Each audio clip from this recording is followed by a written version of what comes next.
బలగం సినిమాలో ఎంతో పేరు ప్రఖ్యాతలు బలగం సినిమాకు తీసుకొచ్చిన వ్యక్తిగా మొగిలయ్య గుర్తింపు పొందారు. దీనికి సంబంధించి మొగిలయ్య మరణ వార్త విన్న తర్వాత బలగం టీం మొత్తం శోక సంద్రాలు మునిగింది. ప్రముఖ నిర్మాత దిల్ రాజు గారు విదేశీ పర్యటనలో ఉండడము, తన టీం ని మాత్రం పురమాయించడము, వెంటనే ఇక్కడ ఉన్నటువంటి బలగం టీమ్ లో ఉన్నటువంటి రచ్చ రవి తాను కూడా ప్రధాన పాత్ర పోషించినటువంటి సందర్భాన్ని కూడా మనం బలగం సినిమాలో చూసాం. తాను ఎప్పుడైతే మొగిలయ్య చనిపోయారో ఒక బాధతత్వ హృదయాలతో ఎట్టి పరిస్థితుల్లో చివరి చూపైనా చూడాలన్నటువంటి ఒక ఆకాంక్షతో చాలా హుటాహుటిన ఇక్కడికి వచ్చారు. చివరికి ఆ శ్మశాన వాటికి చేరుకుని మొగిలయ్య పార్థివ దేహాన్ని చివరి చూపు చూసినటువంటి రచ్చ రవి గారు మనతో ఉన్నారు. ఒక్కసారి వారు కూడా ఏంటంటే వాళ్ళ టీం అంతా చాలా తీవ్రమైనటువంటి ఒక దిగ్భ్రాంతికి లోనైంది. బలగం సినిమాని కూడా ప్రపంచ వ్యాప్తంగా ఉన్నటువంటి తెలుగు వారందరికీ పరిచయం చేసినటువంటి ఒక గొప్ప వ్యక్తిగా ఆహుతులు ఇక్కడ వీళ్ళందరూ గుర్తిస్తున్నటువంటి సందర్భం. ఒక్కసారి రచ్చ రవి గారు మనతో ఉన్నారు. రవి గారు, ఇప్పటి వరకు అయితే బలగం సినిమాలో ప్రతి ఒక్క క్యారెక్టర్ ఒకరు ఎక్కువ ఒకరు తక్కువనే కాకుండా పల్లె జీవన విధానాన్ని, బంధాలని, బంధుత్వాల్ని ప్రతి ఒక్క తెలుగు వాళ్ళ గుండెల్ని తట్టిలేపినటువంటి సందర్భాన్ని చూసాం. ఇటువంటి ఆ చివరి నిమిషంలో తను చివరి సినిమాలో మన మొగిలయ్య పాడిన పాటలు చాలా అద్భుతంగా అనిపించాయి. అసలు మొగిలయ్య మరణ వార్త విన్న తర్వాత ఎట్లా ఉంది పరిస్థితి? అంటే మీకు ఒకటే అండి, మేము మాక్సిమం అతన్ని చూసినప్పుడు కూడా అనారోగ్యంతో మాకు షూటింగ్ కూడా రావడం జరిగింది బలగం సినిమాకు. ఆయన ఏదైతే బేడ బుడుగ జంగాల శారదా కథలు చెప్తున్న క్రమంలో మేము సేకరణలో తిరుగుతూ ఇక్కడికి వచ్చి వేణన్న మ్యూజిక్ డైరెక్టర్ వాళ్ళిద్దరు కూడా బాలన్న వీళ్ళందరూ కలిసి తిరిగి చేసుకున్నటువంటి ఒక క్రమంలో అప్పటికే ఆయాసపడుతూ మనకు వచ్చిన దాంట్లో మేము అనుకున్నది ఏంటంటే తన భార్య భుజాన్ని ఎత్తుకుని ఒక బిడ్డను కాపాడుకున్నట్టు, భర్తను కాదు ఒక బిడ్డను కాపాడుకోవడం మేము చూసాం. ఆ దేవుని దయ వల్ల మేము అందించే సాయం కావచ్చు ఎంత చేసినా తక్కువే సార్.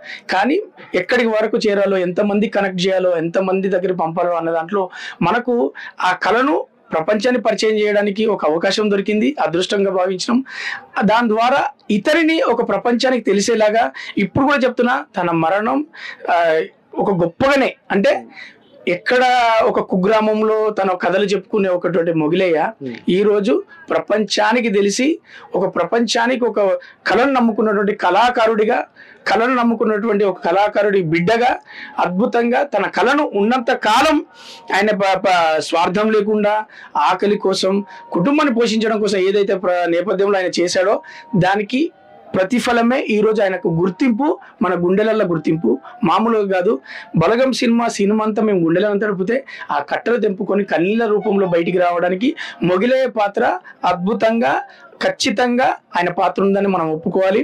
ఆ 15 నిమిషాలు ఏదైతే లాస్ట్ సెగ్మెంట్ ఉంటుందో దానికి ఏడుపు నాకు తెలియదు అనుకున్నా, నేను పుట్టేటప్పుడు కూడా ఏడవలేదు అన్నట్టు కూడా ఏడ్చి తన కన్నీళ్లను, తన బాంధవ్యాలను కలుపుకొని గుర్తు చేసుకున్నటువంటిది ఖచ్చితంగా మనం గుర్తు చేసుకోవాల్సి వస్తుంది. ఓకే, బేడ బుడుగ జంగాల అనేటువంటి ఒక సామాజిక వర్గం, కొంతమంది సంచార జీవనం గడుపుతుంటారు, కొంతమంది అందరూ గ్రామాలలోనే ఉంటారు.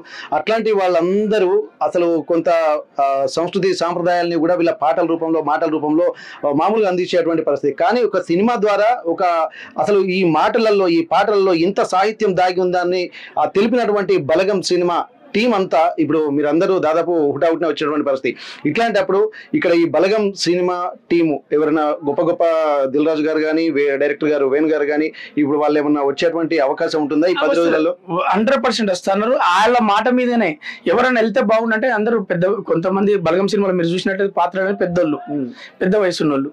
మిగతా దాంట్లో టెక్నీషియన్లు ఇప్పుడు రేపు పాట రిలీజ్ యూఎస్ లో కాబట్టి ఆయన ప్రయాణంలో ఉన్నాడు, దిల్ రాజు సార్ మధ్యలో ఉన్నాడు.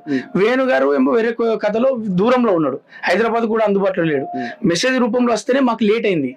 వచ్చినాక ఎవరో గ్రూప్ లో పెట్టుకొని ఒక్కొక్కరు అందుబాటులో లేరు. ఎవరో ఒకరు మేమైతే బయలుదేరుతామని బాలన్న మొబిలైజ్ చేస్తే ఒకసారి ఎవరో ఒకరు రావాలన్నప్పుడు ఖచ్చితంగా నేను వస్తానా, నేను చేరుకుంటున్నో లేదో అందుతున్నో లేదో తెలియదు కానీ నేనైతే బయలుదేరుతా అని చెప్పి నేను ఇంకో తమ్ముడిని తీసుకొని ఖచ్చితంగా, అంటే ఎందుకంటే బాధ్యత అది. ఎందుకంటే మన కుటుంబ పరమ చిత్రం కాదు అది, మన బలగం చిత్రం అది. బలగం అంటే మన తెలంగాణ బలగం ఉనికికి ఇలా ఉంటది, ఇంత బాంధవ్యం కోసం ఇంత ఒక విలువనిస్తారు అనడానికి ఖచ్చితంగా రావాలి. కొందరు అయితే వయసు పెద్దవాళ్ళు ఉన్నారు, కొందరు దూరంలో ఉన్నారు.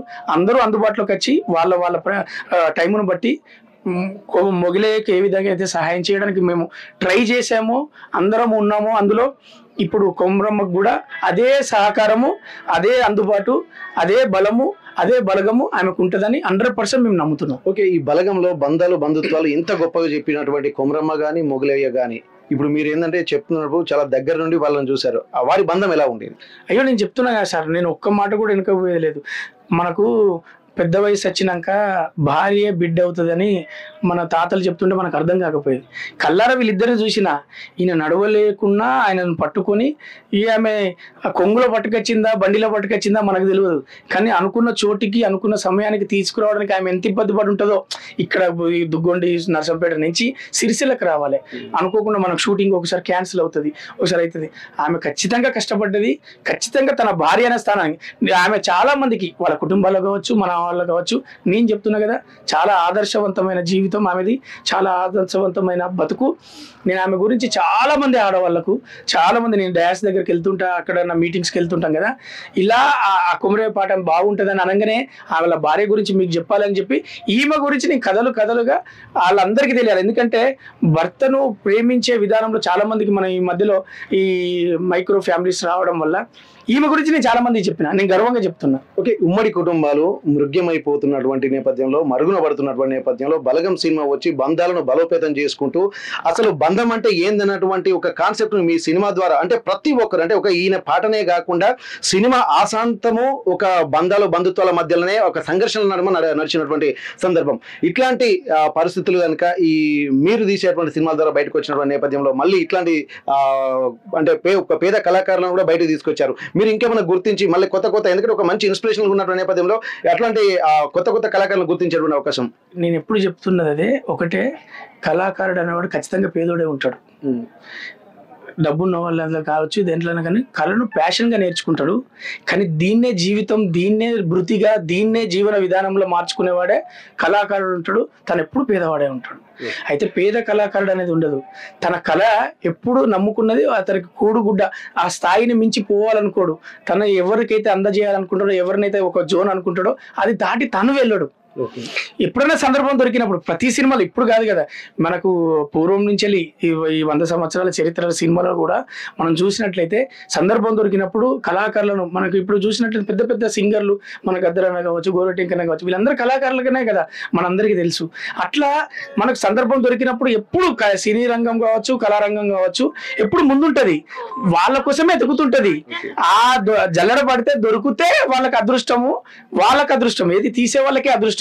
వీళ్ళు ఇలాగే ఉంటారు. వీళ్ళ అడ్రస్ దొరకపోవడానికి కారణం అయ్యింది. దాంట్లో నేను మీకు కూడా కోరుకునేది ఏంటంటే, మీరు అన్ని న్యూస్ చేస్తారు కదా, దీనికి కూడా మీరు ఒకసారి చూసుకొని, మీరు అన్నట్టుగా ఒకరి వల్ల కాదు ఇది, ఒకరు స్కూట్ని పెట్టి చేసేది కాదు, అంత సమయం ఉండకపోవచ్చు. మీరు ఒక స్లాట్ తీసుకొని మీరు పరిచయాలు పెట్టి మీ ఛానల్స్లో పెట్టండి. ఇది 64 కళలు ఉంటాయి. ఆ 64 కళలో ఉన్నటువంటి అద్భుతమైన కళాకారులను వెలికి తీసి పెట్టండి. వాళ్ళని వాడుకునేటోళ్ళు ప్రపంచం చూసుకుంటది.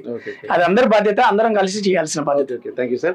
అయితే కళ కోసం కాదు, కళ అనేది ఆ సంస్కృతి సాంప్రదాయాలు కళల ద్వారా బయట ప్రపంచానికి నేర్పించే ఒక అద్భుతమైనటువంటి జీవన విధానంగా కూడా ఇక్కడ రచ్చరవి గారు చెప్తున్నటువంటి మాటల్లో మనకు కనిపిస్తుంది. ఇప్పటి వరకు పేద కళాకారులు, ఉన్నతమైనటువంటి కళాకారులు అనేది ఉండదు. ఖచ్చితంగా కళ అనేది అది ఎక్కడున్నా కానీ అంతర్లీనంగా ఉన్నా బయటికి ఆటోమేటిక్ గా వస్తూనే ఉంటుందని చెప్పి అంటున్నారు. ఇప్పటి వరకు బలగం సినిమాకు ఒక ప్రత్యేక గుర్తింపు తెచ్చినటువంటి మొగిలయ్య జీవన విధానాన్ని అక్కడ ఉదాహరిస్తూ బలగం సినిమాకు ఎంత బలం చేకూర్చిందో వివరంగా చెప్పారు. అయితే వీరి కుటుంబాన్ని కూడా అన్ని రకాలుగా ఆదుకుంటామని చెప్పి అన్నటువంటి దిల్ రాజు గారు ప్రముఖ నిర్మాత సందేశాన్ని కూడా మోసుకు వచ్చి ఇక్కడ వీళ్ళందరికీ ఒక భరోసా ఇచ్చారు. ఇప్పుడే కాకుండా ప్రతి ఒక్క కళాకారుని ఆదరించేటువంటి కళామ తల్లి ఎప్పుడూ అందరికీ అందుబాటులో ఉంటుందని చెప్పి అంటున్నారు. ఏదేమైనప్పటికీ కూడా మొగిలయ్య కుటుంబానికి దుగ్గండి చేరుకున్నటువంటి బలగం టీం అంతా వారికి ప్రగాఢ సానుభూతి తెలియజేస్తున్నారు. మరికొద్ది రోజుల్లో కూడా బలగం టీం అంతా వచ్చి ఇక్కడ వీరి కొమరమ్మను కూడా కలిసేటువంటి సందర్భాన్ని కూడా ఇక్కడ చెప్తున్నటువంటి పరిస్థితి. దుగ్గొండి నుండి కెమెరా పర్సన్ రాజుతో వెంకటరత్నం, RTV వరంగల్. మరిన్ని వీడియోస్ కోసం ఛానల్ ని సబ్స్క్రైబ్ చేయండి. లేటెస్ట్ అప్డేట్స్ కోసం వాట్సాప్ ఛానల్ ని ఫాలో అవ్వండి. ఆ లింక్ డిస్క్రిప్షన్ లో ఉంది.